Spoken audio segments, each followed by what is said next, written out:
Hey, what's up you again guys? This is Paul from Maharlikans Code.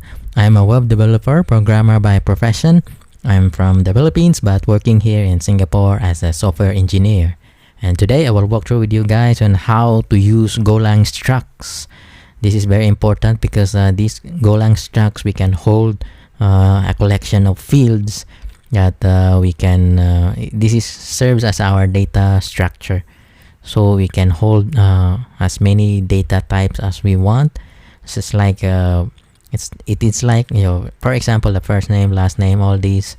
It's just a simple struct, and then I will illustrate to you on how we can use this, and then we will try to understand how Golang Structs works. So let's dive into it. Okay, welcome back guys on the channel.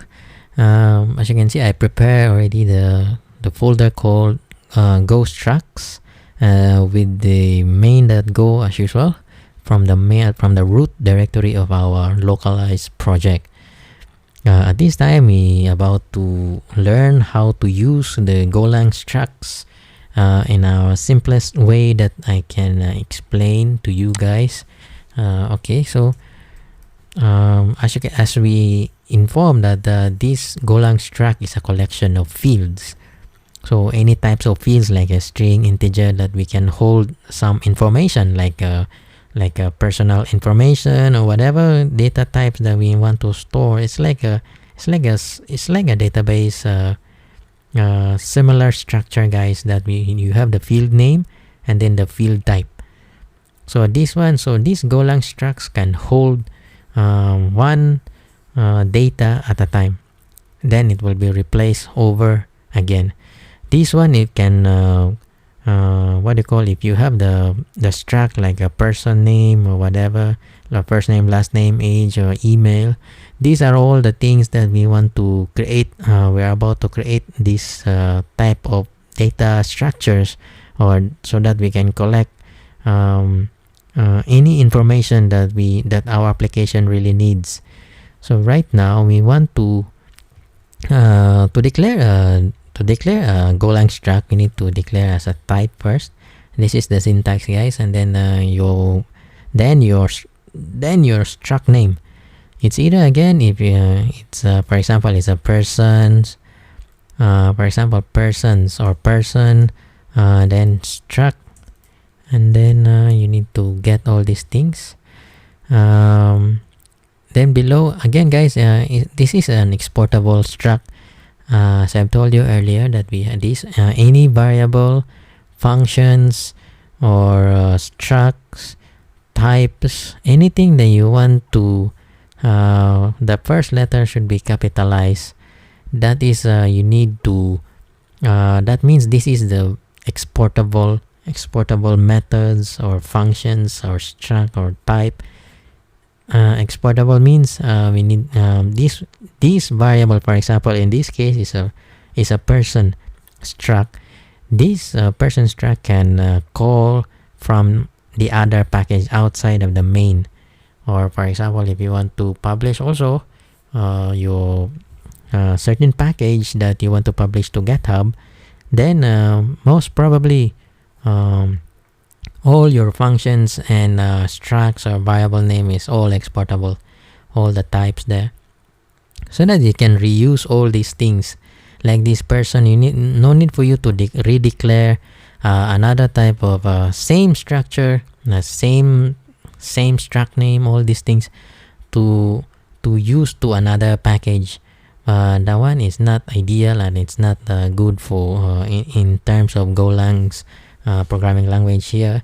And the thing is you need to make a package. It's like you need to make it as a component or a package, that so that they can reuse this structure, that you no need to redeclare and redefine again to another struct outside of this whatever package that you are dealing with. So it can interchange, it can call from one struct to another, from one package to another package.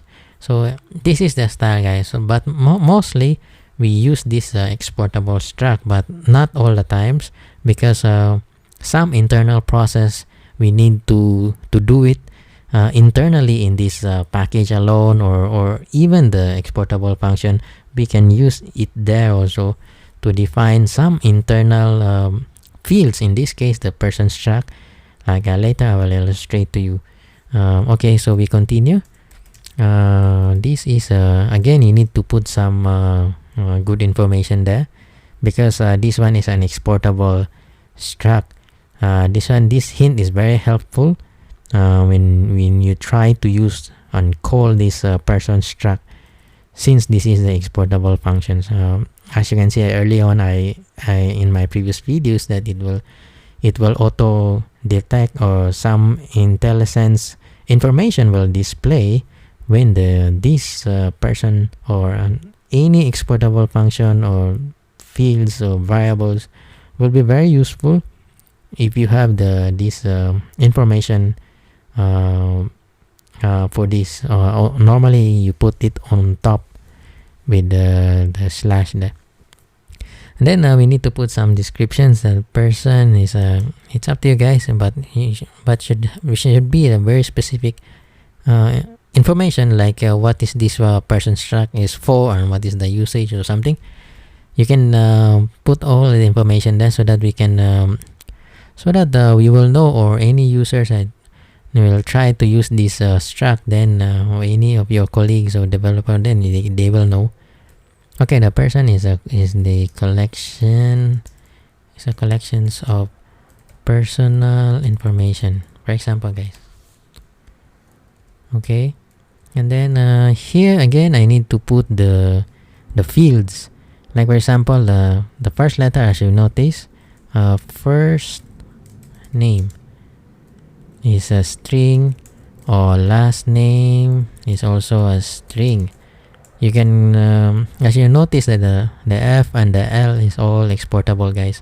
That means I intend to use this first name also, even though that the person is, this person's struct is already exportable, but the fields there are all small letter, for example F or L. That means when you call this person struct, when you look for a certain field, then you cannot see this first name and last name, because as you can see, it's non-exportable field also here. So in Golang, every time you declare whatever type variable or function or struct name or whatever, guys, please remember that this one will vary on the first letter. It's either a small or a capital letter. So in this case, because I want to use this first name across all the packages there, when I call this person struct, so when I want to use this, again, this one you can group together. You can group this together, guys, because since these are all string, you can group all together to save some lines of codes. Or you can do the same as what I did, or you need to split. This is useful, guys, because if you don't want to display some information, again, because individual field also, you can have another information like this, for the IntelliSense. In this case, if you don't want to use, it's like it's very quiet. It's a clear as a noonday sun. This one is, you can no need for you to put some IntelliSense here, like first name, like that. This one is all understandable. First name and last name are all very common, but this is a good way if you want to do this, if all the fields are all the fields are very clear to the user. But if you want to put like if you want to put like age here, age, as you notice, I put int, but this age is a first letter is a small letter. When I call this, then this one is not available. When you call the person struct, then this age is not available for to collect any information. So only available is the first name and the last name. But at this time I want to make it exportable, guys. So what I'm telling you is another way. If you don't want to group it together, the age, like age is the is the users, or is the person's, for example, guys, the person's age. But it's too obvious, but I just want to show to you, to illustrate to you, that you can also put a hint here. When you use the person dot age, later it will show this also. Like for example, guys, I want to declare a local variable here. This is a local variable, guys. It will auto inherit. I want to use it will auto inherit whatever you use, like the type, function, or normally like that. In this case, we need to use the person struct just to illustrate. Then the person, as you can see, the struct is there, guys, with an open close bracket. So if you want to use, like if you want to enter, also can. If you also want to make it one line, also there. But normally we use to press the enter, guys, so make it more clearer. Most especially if your struct is quite long and many fields, then it's very important. Right now, the first name, as you can see, the first name is there. And then we want to place, like this is a string, so I will put open and close quotation, double quote. Then the first name should be like for example, John. And then another one is a last name, and then it will be like do. Then the age, although if you want to make it this one, because in the same function, guys, for example, if you have a smaller letter here, like non-exportable, guys, like bio or something, then bio also here you can detect, because we are still in the same package called package main. But if you want to use this to another package, then you cannot use this bio, guys. You cannot call this bio field. Only the exportable fields such as the first name, last name, and the age will be available when we call this person struct there. Right now we don't use the bio, guys. Later I will just illustrate it. Make it simple first. Few fields, and then I'll put the age. Age would be like, for example, 25. Okay, guys, so now as you can see, I want to use fmt.Println. I want to display the struct p or whatever, guys. I want to display the first name, because we have the data already, like the John, do, and then the 25 for the age. And then I just want to display the p. As you can see, when you press dot, all these fields are now is available. Like for example, I want to display the first name, guys. So right now, when we go run main.go, you should be able to see the first name there. As you can see, the first name John. This is the first name because I want to print only the first name. Please remember that the struct, guys, can contain only one row at a time. It will just overwrite the previous stored there. This one is in the memory, guys, so this is in the pointer, memory pointer. It is one row at a time. It's one data at a time. It will be replaced over and over again.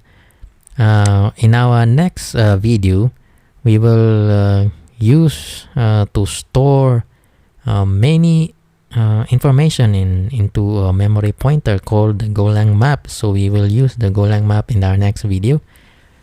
So stay tuned for that, guys. Because struct is just a collection of fields at the time. So this one is to hold the information we need to collect from the user's definition, like the first name, last name, age. Then we supply the data, but this data is only one row at a time. Always the current data will be held there in that memory pointer there. So what we can do is we need to hold the data, and then we store this struct data like this John Doe and the 25 to a Golang map, so that it can append all the information that if you have another data like another names, then it just append. Then we can hold this. But that Golang map also is the same with the it is in the memory also, guys, but it can hold many information there as well. So okay, so right now we can able to print the thing, guys, the person's first name, last name. This is how you can use.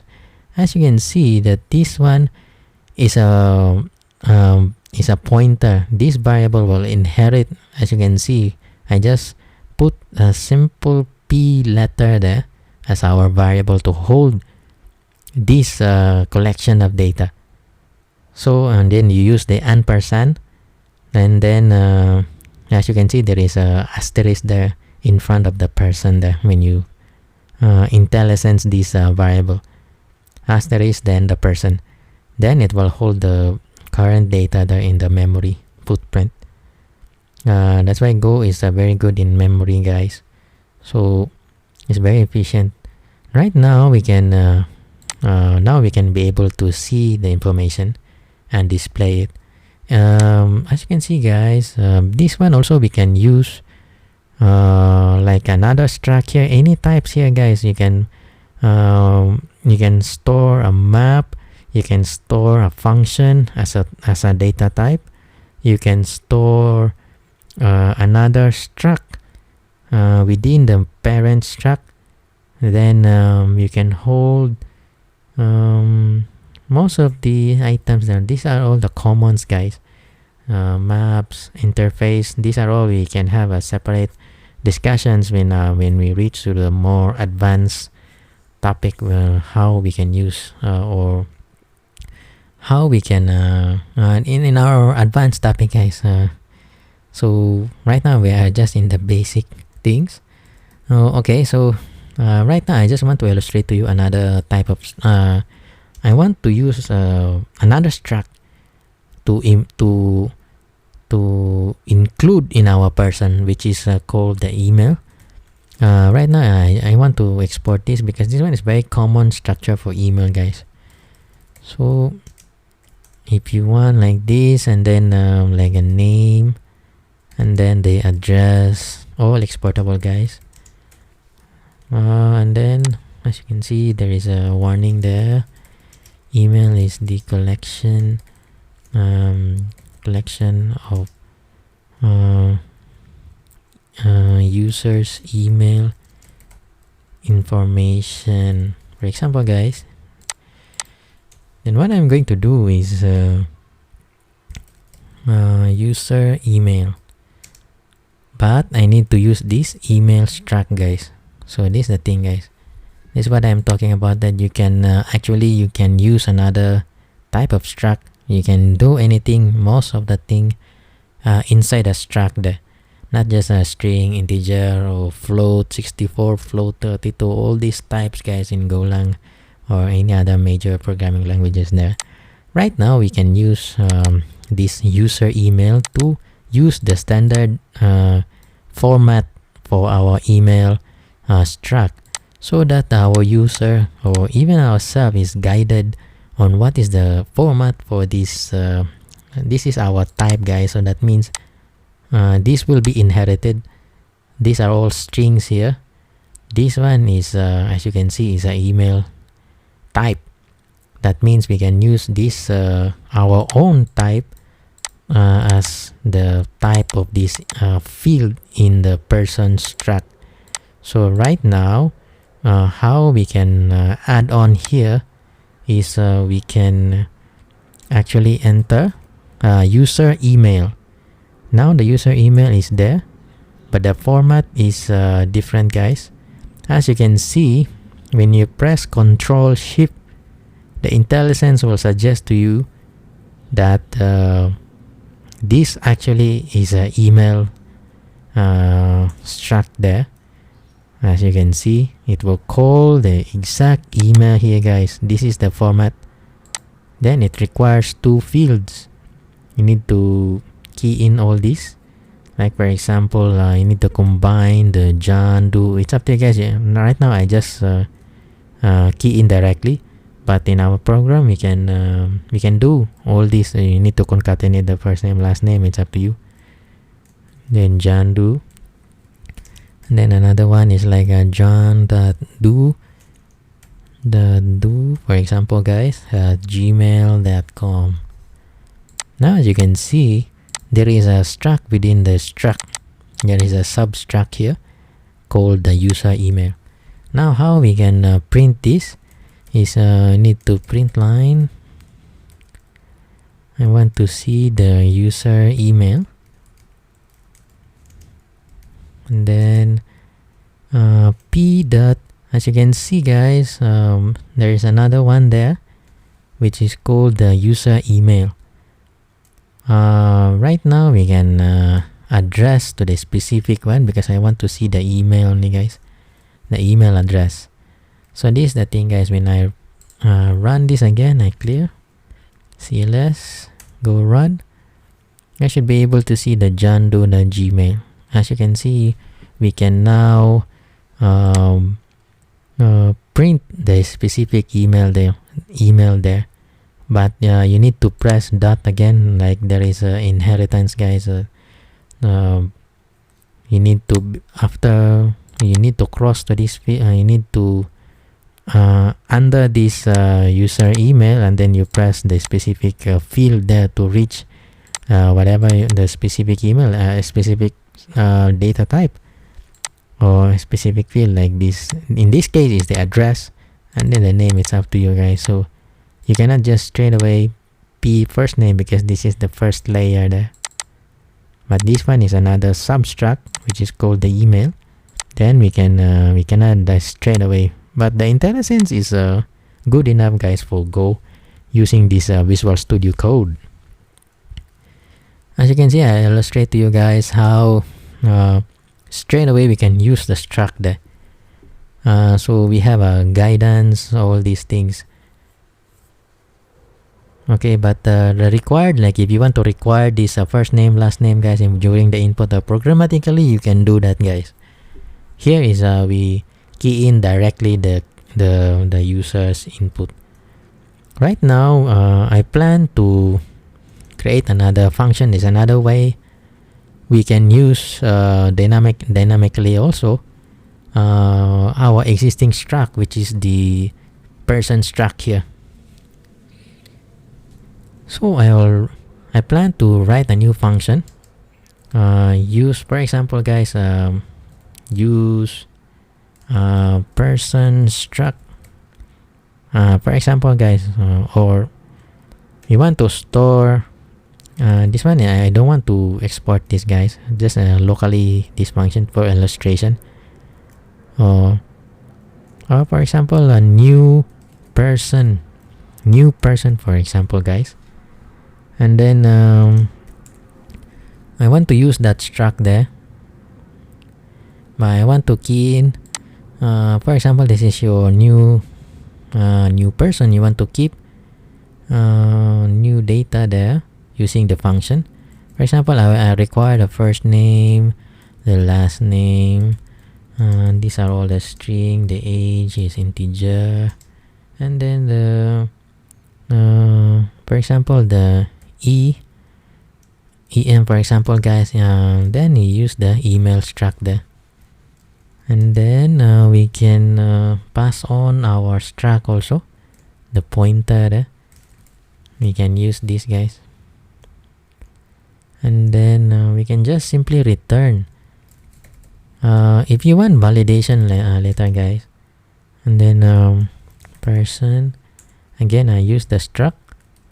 Okay, then I'll put the first name here, like the first name is from the parameter, last name from the parameter, also from the function parameter, and then I want the age, should be the age, and then the email, user email should be the em.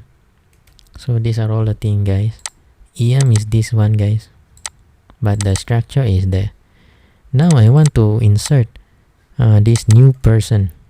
As you can remember, guys, you can validate, as I informed earlier, you can validate here, like the first name is required or the last name is required. It's like that, guys. Then so it's up to you guys, like if age must be greater or equal to 18, then you can return or something, guys, like the validation there. But this time then you can return some errors, guys. Error, guys. So here again you need to put some errors here, like the error. Then you need to return error, and then you can return here errors that new, and then you must be at least 18 years old to keep your record, for example, guys.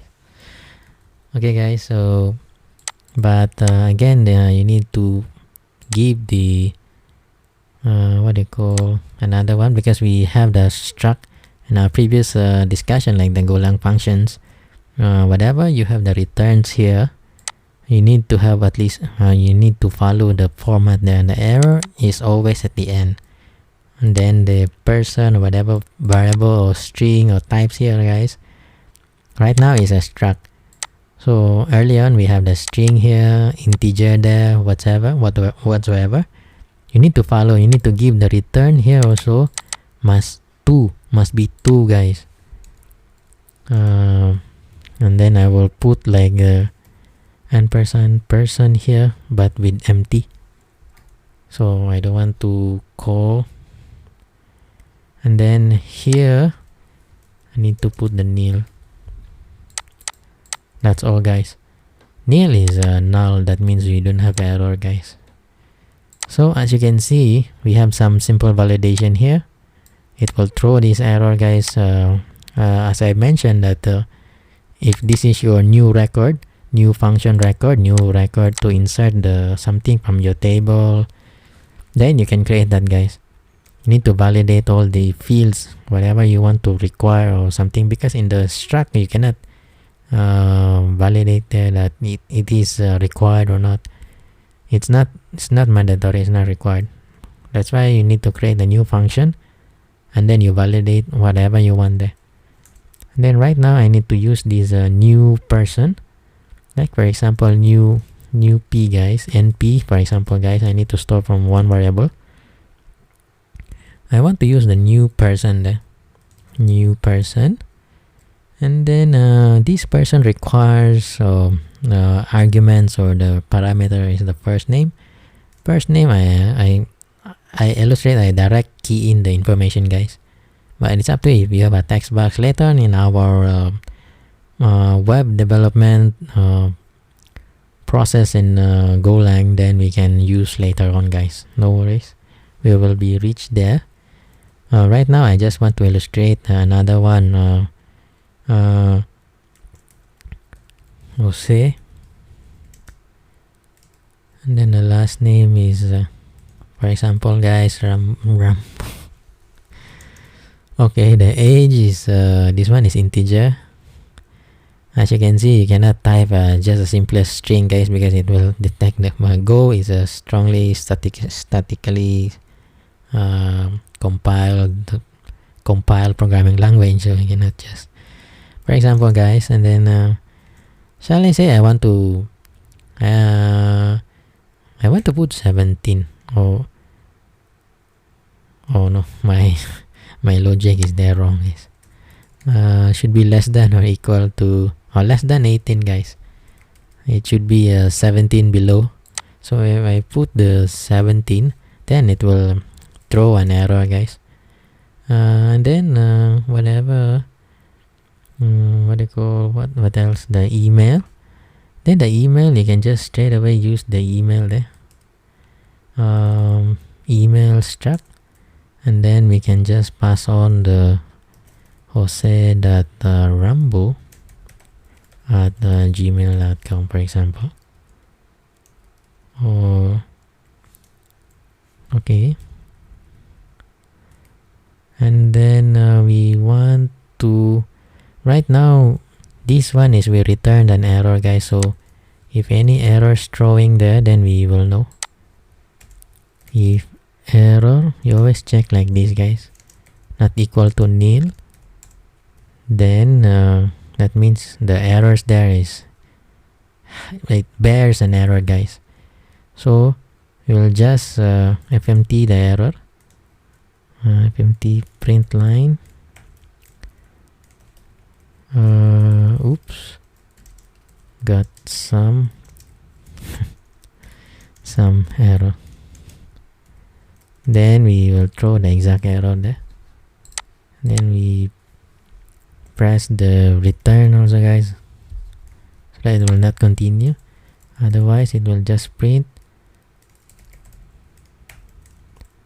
We will use this to print some example, guys. First name from newPerson. Okay, then we use the np.FirstName. Okay, so it should be okay, guys. We'll try to run, clear the thing. I want to disable few. No, it's okay. This one is okay. Later, then we just go.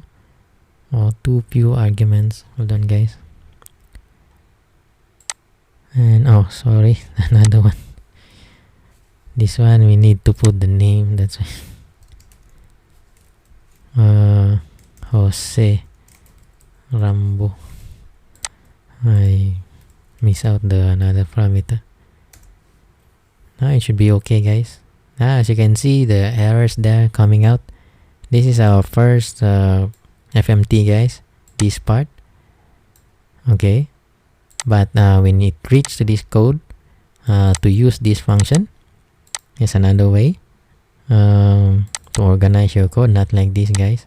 This is a very simple way. This one, you want to use the function and then use that person struct here. As you can see, this one, as you can see that there is an error. Oops, errors here. Then the exact error, guys, you must be at least 18 years old to keep your record. This is just for an example validation here, guys. Before it will reach to this part, then you need to throw or validate all the information key in by the user. But Go is having a a lot of heavy lifting for us, because this Golang is a statically strong compiled language. So if this integer we put instead of a string, as you can see, there is an error there already. But in this case, if the inputs are from the user's text box or something, guys, the form, then the Go itself will throw you an error, or we validate here also. But in this case, it will just simply throw you an error. This one is because we catch here any errors here, then we can just display. But we want to validate here also, if in this case. But right now, because we clearly input, but in the user's text box, we cannot control that, guys. But Go itself is detect any invalid types there from the user. So maybe that's all for this tutorial, guys, and see you in my next video regarding probably the Golang maps, so we can use and then store this information in Golang map, so we can append all the information there. Right now is whatever the current data, then it will just be replaced all over again with the recent information that feed into this person struct. This is only one data at a time, but we want to store this information, multiple information like the first name, last name, to a Golang map.